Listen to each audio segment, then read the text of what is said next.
I was in the car and I don't really have any interest in doing that again. It was a rough ride. There was Hmm. a lot happening inside the car. It was violent. And that was at our slowest and shortest track. I really couldn't imagine doing it on purpose anywhere else. So no plans, no plans for Phoenix. Congratulations on making it to championship four.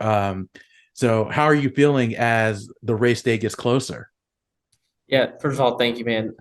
Yeah. Hearing you say that, it means a lot. I don't want to gloss over, what we've just accomplished.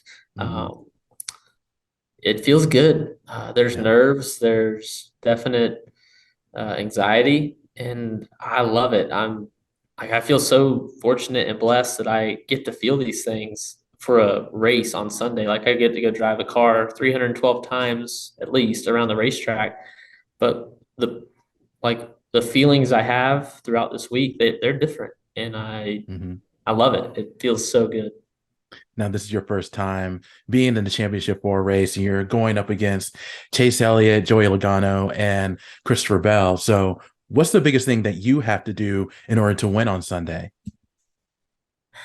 What's so cool about it, man, is just go beat them. Like, that's Yeah. what's so wild is all of our competitors will be out there. That's what makes our sport different, and I think better is that all at least 36 teams race every week all year, and like I'll still have to pass, and I'll have my teammate Daniel Suarez to work with. I'll still have to pass other guys that aren't in the Final Four, and I've been that guy in the other and that's not in the playoffs. Hmm. Last year and every other year that I've ran Cup. So just beat them though. That's at the end of the day. That's what when I get off or I get worked up or nervous or I get flustered, I'm just like, you know what? I can just dig into our prep work. I can just be as prepared as I can be, and I'll know I'm doing my job.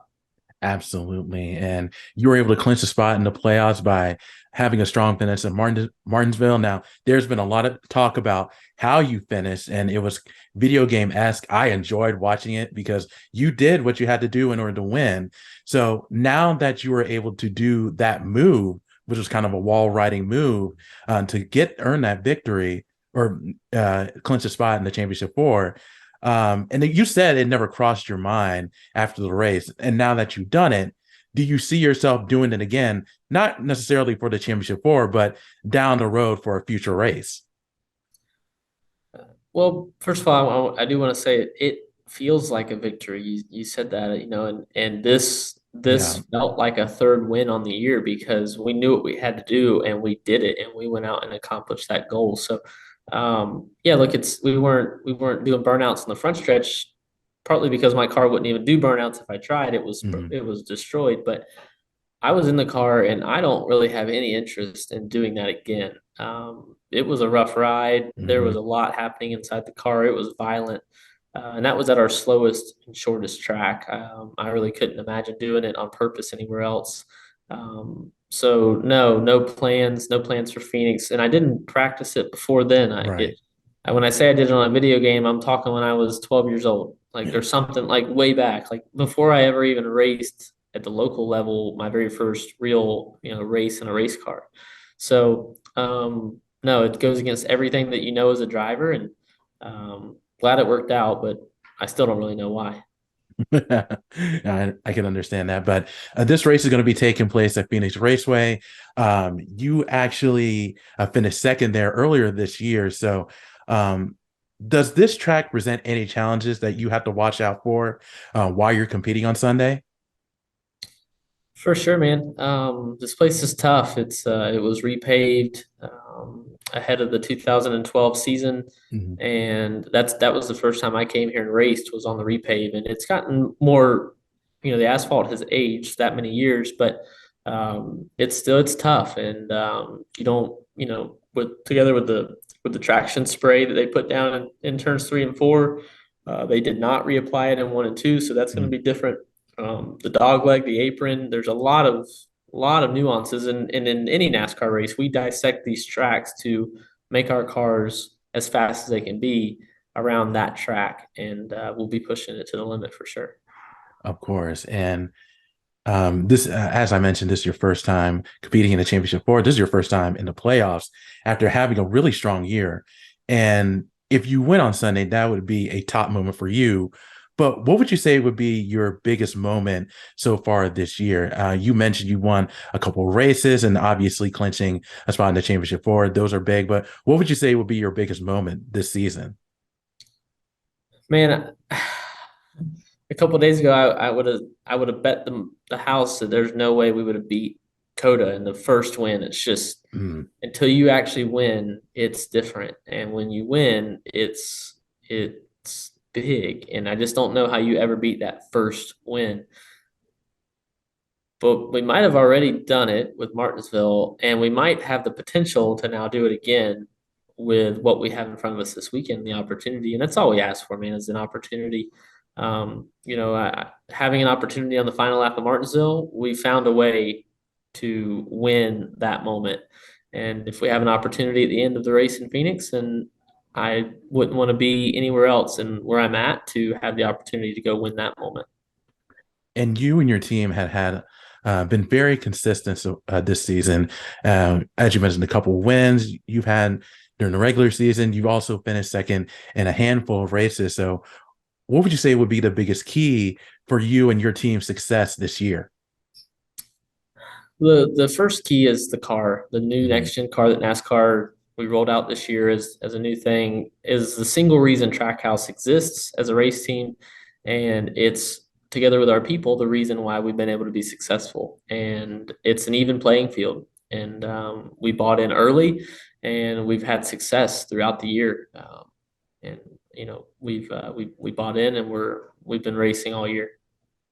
Of course, and along with the championship four, NASCAR is debuting its, or I should say, is airing the finale of Race for the Championship. You have been featured in the series, and it's a good way for fans to get a closer look at some of their favorite drivers, what they go through on and off the track. So, how was it being featured in this docu-series and having fans see how your life is when you're on the track and when with your friends and family?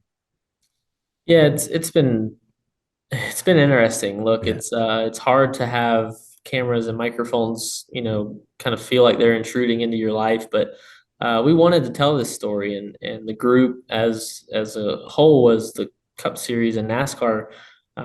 This was tried a year or two ago, and it got shut down and never happened, and then it got reintroduced, and there was more buy-in, and I was one of those raising my hand from the beginning to be in it, hmm, and wasn't picked at the beginning of the year to be on the show. And they had their list of drivers they wanted, and they had no interest. So fast forward a few weeks, and we win a race, and we're rolling, and we're competing every week, and all of a sudden here's the cameras, right? They want to document it. So even just going through that and realizing what comes with the success, and realizing and remembering who was there before it, it's important, I think, to remember who was there with me through the building process of the success on track. Yeah, when you start winning races and all that, making the playoffs, there's a lot of people that want to be, have you on, talk to you and do that stuff. So I think it's important to remember who was there before, but for the docu series, we want to tell the story of this season,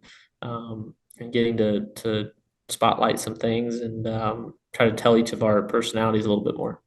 of course. And the last question for me before I let you go is, once the race is over on Sunday and hopefully you can come away with a victory, what plans do you have for the off season? I know it's not going to be a long off season because you guys will have to be getting ready for the Daytona 500 and the duels, which will take place in February. But do you have any plans at all for the off season, taking some time off?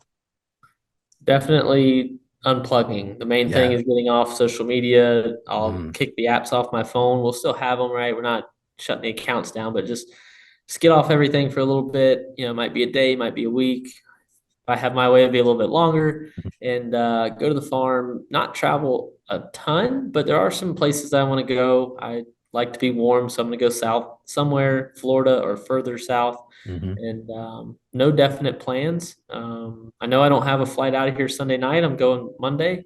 It's just a question of if I go east or west. Sounds great. I know you'll have a lot of fun no matter what you do. But Ross, thank you so much for your time. I really do appreciate it. Again, congratulations on making it to the playoffs and good luck to you on Sunday.